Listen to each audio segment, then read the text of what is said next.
गुना। भोले भाले किसान अधिक उत्पादन के लालच में फंसकर रासायनिक खाद व कीटनाशकों का प्रयोग करने लगे। बैलों की जगह ट्रैक्टर से जुताई होने लगी। शुरुआत में कम रासायनिक खादों के प्रयोग से अधिक उत्पादन हुआ। धीरे धीरे रासायनिक खादों के प्रयोग के कारण भूमि की उर्वरा शक्ति क्षीण होने लगी, जिसकी वजह से उत्पादन घटने लगा तथा फसलें कमजोर होने लगी। फसलों के कमजोर होने के कारण उनमें रोग व कीट लगने लगे। रोग व कीटों से फसल की सुरक्षा के लिए और अधिक कीटनाशकों का प्रयोग होने लगा। एक तरफ ज्यादा उत्पादन के लिए अधिक रासायनिक खादों का प्रयोग होने लगा, वहीं दूसरी तरफ फसलों को रोग व कीटों से बचाने के लिए अधिक विषाक्त कीटनाशकों का प्रयोग बढ़ गया, जिसके कारण उत्पादन लागत बढ़ी और किसान को लाभ कम होने लगा, बल्कि छोटे किसान कर्ज में डूबने लगे। धीरे धीरे भूमि की उर्वरा शक्ति क्षीण होने से भूमि बंजर होने लगी।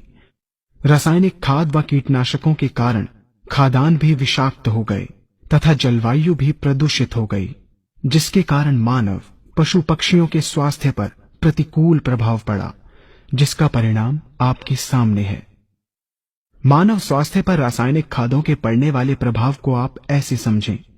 जब किसान फसल में रासायनिक खाद डालता है तो रासायनिक खाद में उपस्थित विषाक्त रसायन जल में घुलकर सबसे पहले जल को प्रदूषित कर भूमि के अंदर उपस्थित केचुए व सूक्ष्म जीवाणुओं को मार देता है।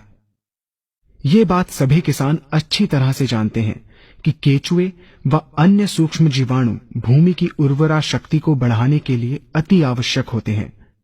विषाक्त रसायन के कारण इनकी मृत्यु हो जाने से भूमि की उर्वरा शक्ति नष्ट हो जाती है तथा भूमि कठोर होकर बंजर होने लगती है। रासायनिक खादों के विषाक्त रसायन पानी के माध्यम से अन्य खनिजों के साथ फसल के अंदर पहुंचकर फसलों को विषाक्त बना देते हैं।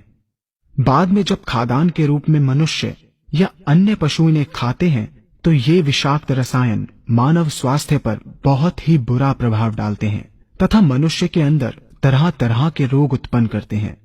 जब हम जैविक खाद का प्रयोग भूमि पर करते हैं तो जैविक खाद पानी में मिलकर पानी को प्रदूषित नहीं करती।